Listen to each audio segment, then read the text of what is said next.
మాజీ డీఎస్పీ ప్రణీత్ రావుని ఈ రోజు మొత్తం విచారించనున్నారు పోలీసులు. నేటితో 7 రోజుల కస్టడీ ముగుస్తుంది. దీంతో రేపు మెజిస్ట్రేట్ ఇంట్లో ప్రణీత్ రావును హాజరుపరచబోతున్నారు. ఎస్ఐబిలో పనిచేసిన పలువురు అధికారులు, కానిస్టేబుల్స్ ను బంజారాహిల్స్ పోలీస్ స్టేషన్ కు పిలిచి విచారిస్తున్నారు పోలీసులు. ఈ రోజు ఉదయం ఎస్ఐబిలో పనిచేసిన అడిషనల్ ఎస్పీ తిరుపతన్నకు నోటీసులు ఇచ్చారు. బంజారాహిల్స్ పోలీస్ స్టేషన్ లో స్పెషల్ టీం ముందు హాజరవ్వమన్నారు. గత ప్రభుత్వ హయాంలో ఎస్ఐబిలో పనిచేసిన అందరినీ విచారించనున్నారు. సైబర్ క్రైమ్ అధికారులు, ఎక్స్పర్ట్స్ సహకారం తీసుకుంటున్నారు. దర్యాప్తు అధికారులు డిసెంబర్ 4 రికార్డులు ధ్వంసం చేసిన సమయంలో చోటు చేసుకున్న పరిణామాలపై స్టేట్మెంట్ కూడా రికార్డు చేస్తున్నారు పోలీసులు.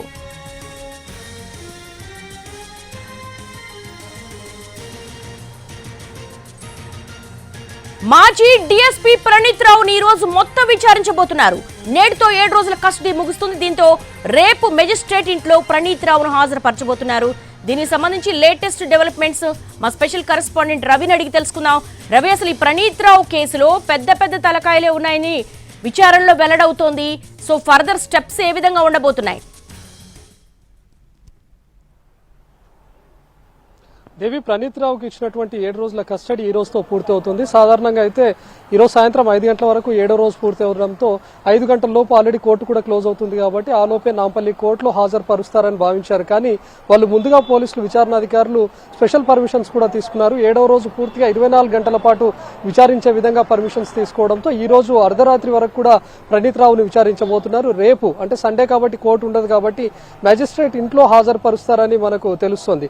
సాధారణంగా అయితే ఈ టైం వరకే మొత్తం పూర్తిగా పేపర్ వర్క్ అంతా ఫినిష్ చేసి ఈ పాటికే నాంపల్లి కోర్టు కూడా ప్రణీత్ రావును తీసుకెళ్లాలి. కానీ ముందుగానే వాళ్ళు కస్టడీ తీసుకునేటటువంటి టైంలోనే ప్రణీత్ రావును పూర్తిగా 24 గంటల పాటు విచారిస్తామని చెప్పి స్పెషల్ పర్మిషన్స్ తీసుకున్నారు. కాబట్టి ఈ రోజు అర్ధరాత్రి వరకు కూడా ఇక్కడే బంజారాహిల్స్ పిఎస్ లోనే ఉంచి తనను పూర్తిగా విచారించబోతున్నారు. రేపు ఉదయం మ్యాజిస్ట్రేట్ ముందు హాజరుపరుస్తారు. అయితే ఈ 7 రోజుల కస్టడీలో భాగంగా మొదటి 2 రోజులు విచారణకు ప్రణీత్ రావు సహకరించకపోయినప్పటికీ ఆ తర్వాత పూర్తి స్థాయిలో తన ముందు ఆధారాలు ఉంచడం, తాను ధ్వంసం చేసినటువంటి హార్డ్ డిస్క్లను, అదేవిధంగా కొన్ని పెన్డ్రైవ్లను కూడా స్వాధీనం చేసుకుని వాటన్నిటిని ప్రణీత్ రావు ముందు పెట్టడంతో మొత్తం ఇన్వాల్వ్ అయినటువంటి ఉన్నతాధికారుల పేర్లన్నీ కూడా బయట పెట్టినట్లుగా తెలుస్తోంది. నిన్న రాత్రి కొందరు పోలీస్ అధికారుల ఇంట్లో కూడా సోదాలు జరిపారు. ఒక ఛానల్ ఎండీకి సంబంధించినటువంటి ఇంట్లో కూడా సోదాలు జరపడాన్ని మనం చూసాం.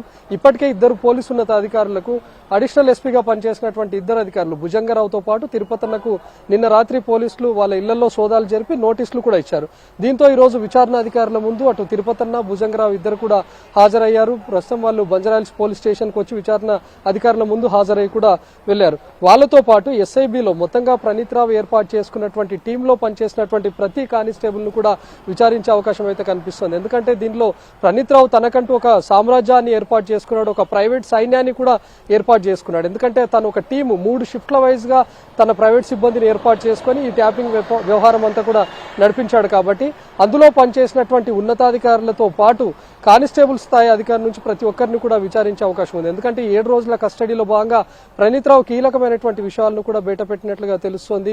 మొత్తం ఎంతమంది అధికారులకు సమాచారం ఉంది, నెంబర్స్ ఎవరి ద్వారా నుంచి సేకరించారు, ఏ నెంబర్లను ట్యాప్ చేశారు అనేటటువంటి విషయాలన్నింటినీ కూడా ప్రణీత్ రావు వెల్లడించాడు.